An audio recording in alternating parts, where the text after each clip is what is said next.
那么胖胖威老师啊，又见面了。上次你的视频反响相当的好啊！谢谢秋果老师，也谢谢大家的支持。没想到这么多人喜欢我。那么就上次我们也讲到，你曾经在欧洲做过海员，就是那种海上游轮里面。然后呢，工资那个时候是1万多块1个月。对对对，差不多10年前。是。那么很多人就很好奇，这个海员是怎么当上的呢？毕竟你是个女的呀。在海员的话，我们会是船运界吧，它一般分2种，第一种叫做货轮，第二种叫游轮。货轮的话，一般情况下就是基本上员工基本都是男性，然后游轮的话，它因为是一个以娱乐为主，所以是男女搭配都有的，但是他们统一其实都称为海员。那么所有当海员的人，他其实都是要通过这个资质的审查以及考试的。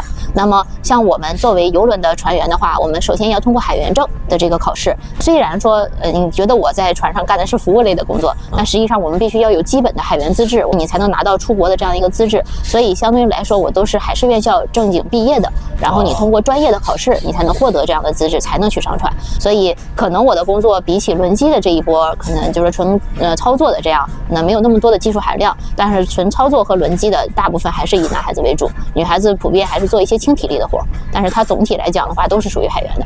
那么你在海上做海员啊，你说这个游轮里面实际上也蛮乱的，包括你们工作人员也是，对吧？确实，在游轮上的话，有一种东西啊，叫游轮夫妻，我不知道大家听没听过，这个也是我们行业的一个潜规则。因为大部分的人他可能一上船就要待7、8个月，那对于很多人来说，他可能会觉得难免孤独寂寞嘛。他其实在岸上已经有成家了，他就是有老婆孩子了。那么他们可能上船以后，他跟某一个男性、女性他看对眼了，觉得很合适。那么在游轮上这段时间，他们就以男女朋友自称在一块儿度过这样的一个生活。等到这个合同结束的时候，他们就下船，各自奔各自的前程。这已经不是一件新鲜事了。对。那我也想问你一下了，胖胖威老师，那有没有追求过你呢？包括你的同事，包括船上的顾客？是有的。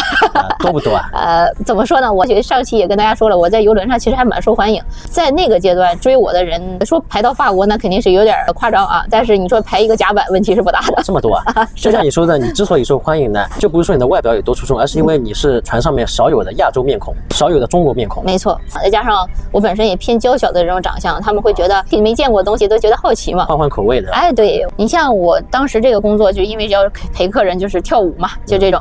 然后我记得有一次有一个欧洲的，也算是叔叔辈了吧，他一到那个舞池，他就一直盯着我看，因为我是中国人嘛，我是被要求在这种场合必须要穿旗袍的，而且穿那种高开叉，就给我打扮的跟那个春丽一样。然后当时呢，他就一直盯着我看，结果呢，他的女朋友还是他老婆，我就不知道了，上我面前然后跟我说，他说那个我老公非常的喜欢你，你可不可以跟他跳个舞？之前在我们中国人来看就是太奇怪了，就是怎么会有这种人？然后但是他就告诉我没有关系的，你大方跳，问题不大。结果这个时候她老公一直是很羞涩的看着我，然后这个时候他媳妇儿跟他说你可以了，来吧，他答应了。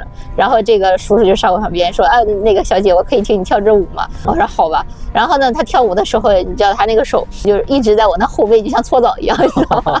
开始咸猪手了。对，你就是很无奈，但是你又没办法，因为这就是你的工作嘛。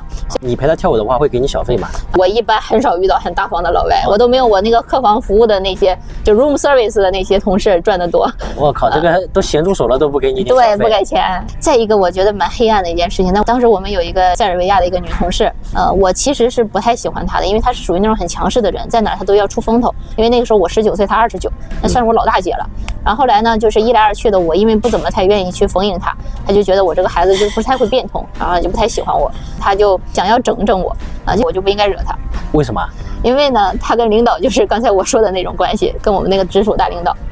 他跟你们的领导是这个船上夫妻。对，他们各自都有家庭的。没错。然后他就帮你们领导说你坏话。对呀，然后就给我一些很坑的、很难的，或者说很累的活，然后分给我了。所以我那个阶段那真的是小命不保啊，那个合同。